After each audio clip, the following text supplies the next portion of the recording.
throughout my, experience, the technology is great, but without the people, its ROI tends to decrease with Yeah, lack of you people. could, you often hear just say, plug the API in and it's all good, right? Right.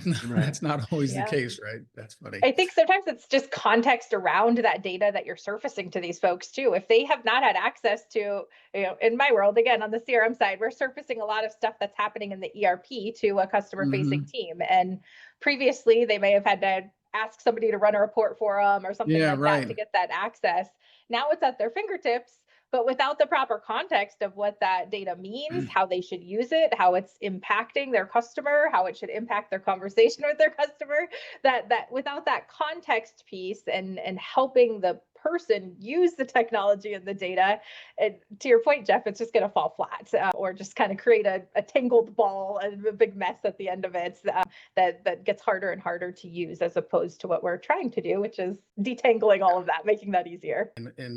And I learned this back in the Granger world is standard work's important, right? So to your point, once I have this information, I know exactly what I'm supposed to do with it. And having that set up, the people side of this, have that set up so I know exactly, I see the report, or I see what's in front of me, I know how to act and react with it. So that being said, are there other, outside of the technology skills and that companies need, are there other type of skills that people need internally to make sure that ERPs and CRMs come together and actually deliver that result? What else do you see from the human side of things?